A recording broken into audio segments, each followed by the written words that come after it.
Hi, it's Aubrey here today, and this is vlog discussion number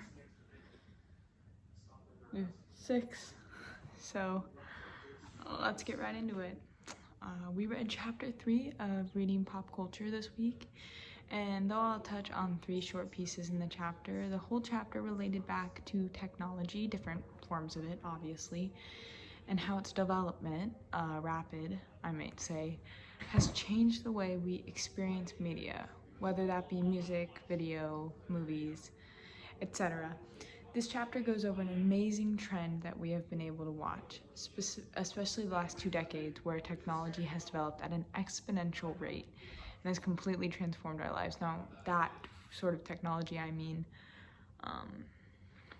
electronical technology, internet technology. Obviously, all technology has developed throughout all of time. Anyway,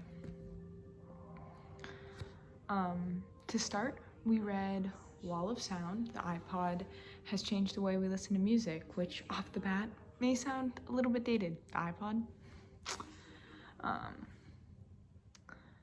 But it also has some truth to it. In hindsight, in today's age, we listen to music in a worlds different than the way that we did even when the iPod was first released in 2001. And prior to that, it's even more different. So we understand the truth to the title of this piece. And after reading, it's obvious that the author combines this rapid change with the slowing of social change, kinda. After opening with a quote from someone else regarding how the iPod isolates everyone from each other and therefore has greatly impeded on the opportunity for social change, she does address why this claim is a bit extreme, because it is. But she also mentions a sort of truth to this statement.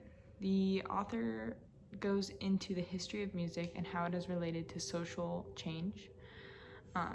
They also talk about how at certain points in history, music itself has been used to incite social change, such as in the 60s, all that anti-war sort of music.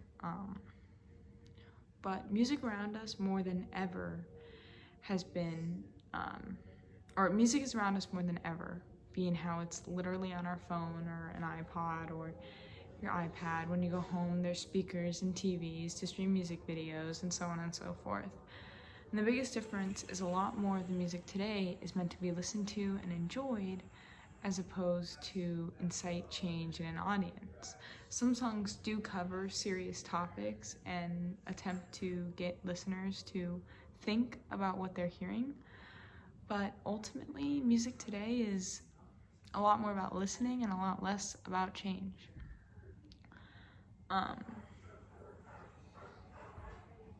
So into the next, we read The Judgment of Thamus, or Thamus. The author starts by going over Plato's story of Thamus. In brief explanation, Thamus gets shown all these inventions like geometry and other things and determines if they're useful or not, and basically writes a pros and cons list, and that's kind of it. I dumbed it down quite a bit, but we don't have the time to get all the advanced details of the story.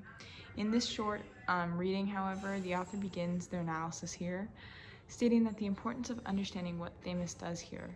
He decides that some technological advancements, these inventions he's being presented, are too much a burden to use or teach people, and so that it shouldn't be used at all. He makes the grave mistake, as the author will explain, in deciding that some technologies are not worth advancing, because that's just not true.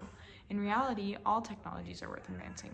Had we not advanced technologies in the start of time, we would not be where we are today. This logic can really be applied anywhere.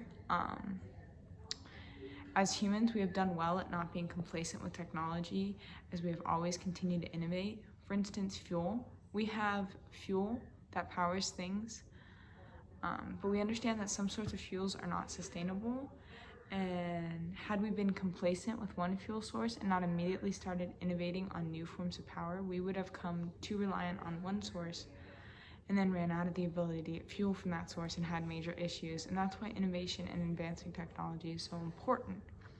For instance, we use coal, hydro, wind, solar, hydrogen power, among other powers that, I'm not educated enough to even really know that much about. When, you know, we get like 90% of our power from like 3 of those. Why are we advancing the other ones? Well, because ultimately the 3 that we're using right now aren't sustainable for whatever reason. They're killing the environment. We don't have enough of them. They don't produce enough power. Whatever it is, they're too expensive. We're advancing them. Lastly, we read Gin, Television, and the Social Surplus. Now, this one is quite possibly my favorite one that we read this week. This author recalls a college reading that argued that gin was the critical invention of the Industrial Revolution. The author explains that the reading argues how gin took over the lives of almost everyone, and following a brief period where basically everyone was drunk, they woke up and began creating all of these things that we recall of the industrial age, like libraries and museums and things of that like. This is an interesting take to assume something so obscure was so important, but it was the way that the author was looking at the inventions of the time. They looked at it as what was the one thing that started the domino effect of change. What set off this rapid movement, forward movement? Right? She takes this interesting perspective on critical inventions and applied it to the 21st century and awards the critical invention to the sitcom. She claims that with all the medical advances being made, increasing in population and life expectancy, as well as the social changes in how we live life, people of the 21st century had a problem. Their problem was free time and nothing to do with it. The sitcom came along and provided entertainment that captivated people and helped them spend their free time enjoying the sitcom.